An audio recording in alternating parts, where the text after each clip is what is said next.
Community leaders, politicians and thousands of Ratana church followers have arrived at the pā near Whanganui to celebrate 100 years of the faith.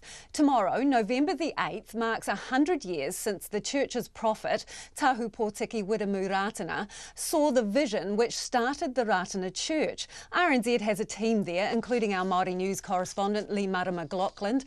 The Prime Minister has spoken this afternoon. Leigh-Marama, tell us, she gave gifts. What were they? Kia ora, Lisa. Yes, well, the Prime Minister's pōhiri onto the marae Ratana pā is not long just wrapped up.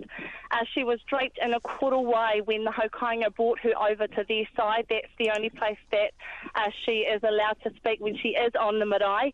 And you're right, for a bit of context, I kind of want to go back into the past a bit to talk about how these four gifts make sense. So, Tahu Pōtiki Wiremu Ratana, back in 1936, he met with the then Prime Minister, Michael Savage, and he gave him four gifts. They were a kumara, a piece of pounamu, a huia feather and a broken watch, and that was really symbolic of the fact that Māori at the time were in poverty, and it was a real bid to sort of work towards strengthening mana Māori.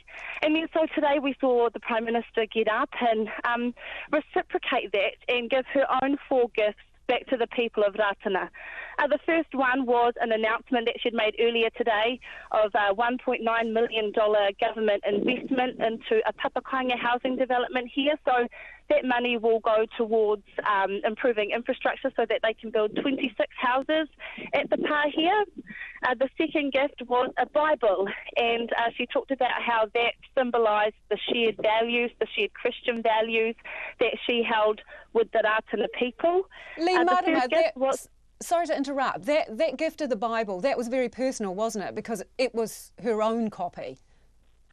Absolutely, and you could feel the mana radiate across the marae when that happened. You know, there was a real sense of unity, and for Māori, you know, connections and relationships are big things. And so, you know, her doing that, her own personal Bible, and then moving on to a copy of the Treaty of Waitangi, you know, everyone was quite fixated on her speech.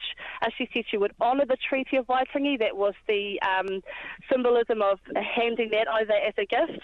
And she had this box, Lisa, of harakeke on the ground that we weren't sure what that was about at first, but she went on to explain that in that box there were 8 harakeke bushes or flax bushes to acknowledge the fact that the church gifted her baby, Nite Aroha, the name Waru back in January when she was here for the prophet's birthday celebration. So she talked about how, you know, she didn't go with the name Waru, but it was very special for her to have been gifted such a significant name. Waru is actually the Māori translation for 8th of November. That is the anniversary that we're here to celebrate at the moment.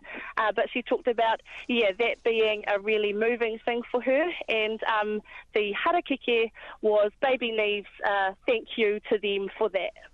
Thank you. That is Leigh-Marama McLachlan there at Ratana, talking about the gifts that the Prime Minister gave there, one being in exchange for the name that was gifted to her for her baby Neve.